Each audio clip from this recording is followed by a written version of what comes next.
اللهم إني أستخيرك بعلمك وأستقدرك بقدرتك وأسألك من فضلك العظيم فإنك تقدر ولا أقدر وتعلم ولا أعلم وأنت علام الغيوب.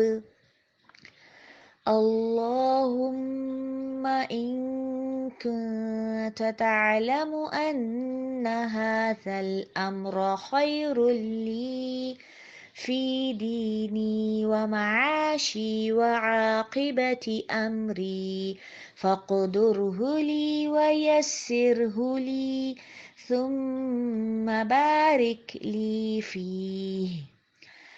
وإن كنت تعلم أن هذا الأمر شر لي في ديني ومعاشي وعاقبة أمري فاصرفه عني واصرفني عنه واقدر لي الخير حيث كان ثم أرضني به.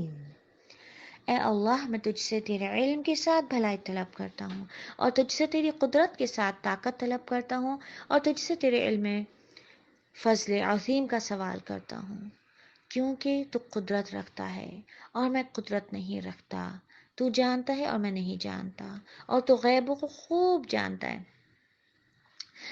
اے اللہ، اگر تو جانتا ہے کہ یہ کام میرے لیے، میرے دین، میری معیشت اور میرے انجام کار کے لحاظ سے بہتر ہے تو اس کا میرے حق میں فیصلہ کر دے اور اسے میرے لیے آسان کر دے، پھر میرے لیے اس میں برکت ڈال دے۔ اور اگر تو جانتا ہے کہ یہ کام میرے لیے، میرے دین، میری معیشت اور میرے انجام کار کے لحاظ سے برا ہے تو اسے مجھ سے دور کر دے اور مجھے اس سے دور کر دے اور میرے لیے بھلائی کا فیصلہ کر دے جہاں بھی وہ ہو، پھر مجھے اس پر مطمئن کر دیں۔ السلام علیکم ورحمۃ اللہ وبرکاتہ۔ آج ہم دعا استخارہ سیکھیں گے۔ استخارہ کی لفظ سے ہی جیسے کہ پتہ چل رہا ہے کہ اس میں خیر کا معنی پوشیدہ ہے، یعنی کہ دعا استخارہ میں ہم اللہ تعالیٰ سے خیر اور بھلائی مانگتے ہیں۔ تو آج ہم یہ دعا سیکھیں گے، شروع کرتے ہیں۔ اعوذ باللہ من الشیطان الرجیم، بسم اللہ الرحمن الرحیم، رب اشرح لی صدری ویسر لی امری واحلل عقدۃ من لسانی یفقہوا قولی۔ ہم دیکھتے ہیں کہ حضرت جابر ابن عبداللہ رضی اللہ عنہما سے روایت ہے کہ انہوں نے کہا، رسول اللہ صلی اللہ علیہ وسلم ہمیں تمام کاموں کے لیے استخارہ کی ایسے تعلیم فرمایا کرتے تھے جیسے ہمیں قرآن کی کوئی سورت سکھایا کرتے تھے۔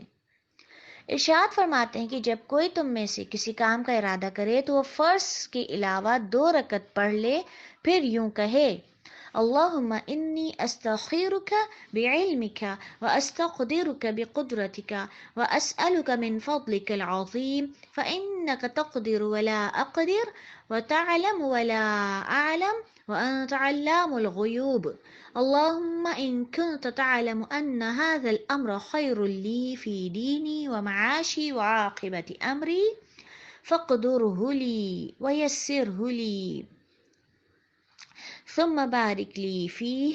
وإن كنت تعلم أن هذا الأمر شر لي في ديني ومعاشي وعاقبة أمري فاصرفه عني واصرفني عنه واقدر لي الخير حيث كان ثم أرضني به۔ تو یہ صحیح بخاری میں موجود ہے دعا۔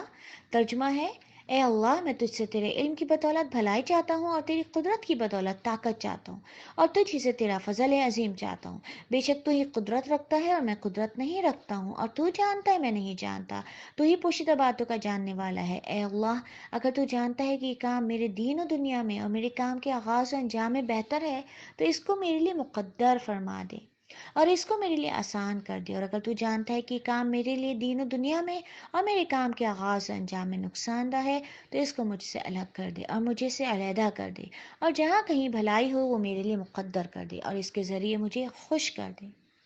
آپ صلی اللہ علیہ وسلم نے فرمایا، پھر اپنی ضرورت کا نام لے اور اللہ کے حضور پیش کرے.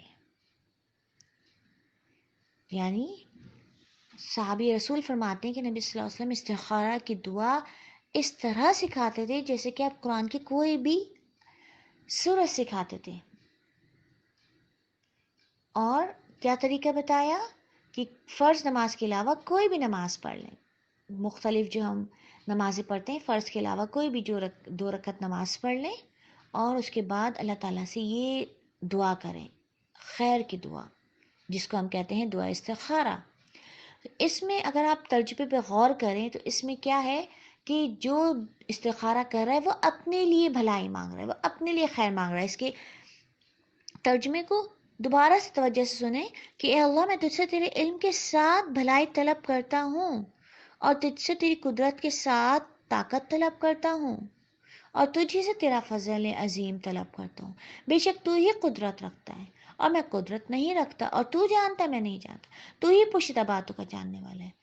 اس کے بعد یعنی اللہ تعالیٰ کی صفات کے اقرار کے ساتھ، اللہ تعالیٰ کی عظمت کے اقرار کے بعد کیا کہا جا رہا ہے کہ اے اللہ، اگر تو جانتا ہے کہ کام میرے دین و دنیا اور میرے کام کے آغاز و انجام میں بہتر ہے تو اس کو میرے لیے مقدر کر دے.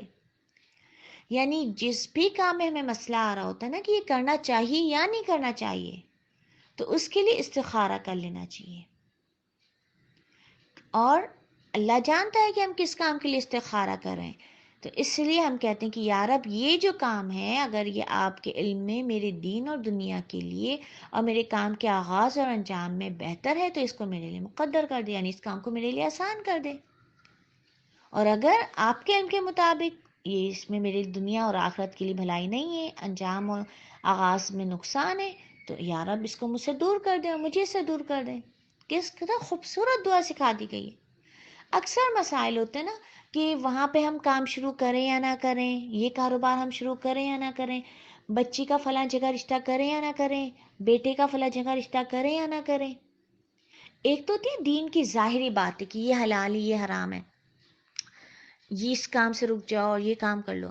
اور کچھ باقی دیگر ہمارے دنیاوی معاملات ہوتے ہیں. اب اس میں انسان کو ہوتا ہے کہ ہمیں غیب کا علم تو نہیں ہے، ہمیں مستقبل کا نہیں معلوم، کہ معلوم نہیں اس کام میں اچھائی ہوگی یا نہیں ہوگی. تو اب انسان جس کام میں ڈاؤٹ فل ہو جاتا ہے، پریشان ہو جاتا ہے کہ کرنا چاہیے یا نہیں کرنا چاہیے، تو ایسے میں اللہ تعالیٰ کی طرف رجوع کرے.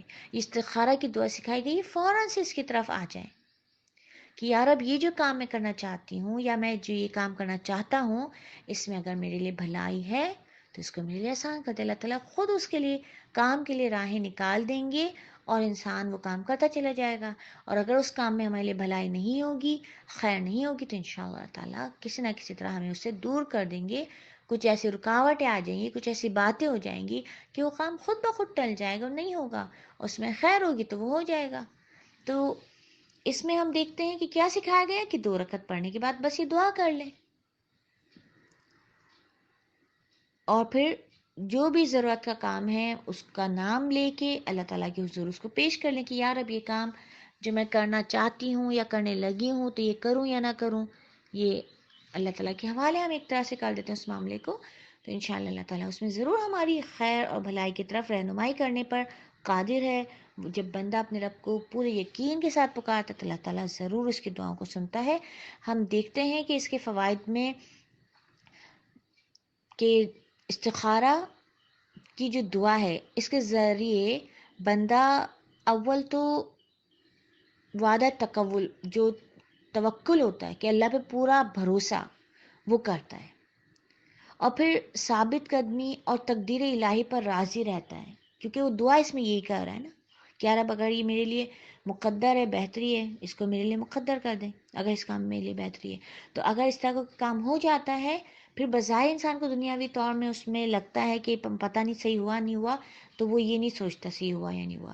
وہ یہ سوچتا ہے میں نے اللہ سے مدد مانگ کے، اللہ پہ بھروسہ کر کے کام کیا تھا، میں نے اللہ پہ توکل کیا تھا، تو اب یہ جو کام ہو گیا ہے تو یقیناً اس میں میرے لیے کوئی خیر، کوئی بھلائی ہوگی.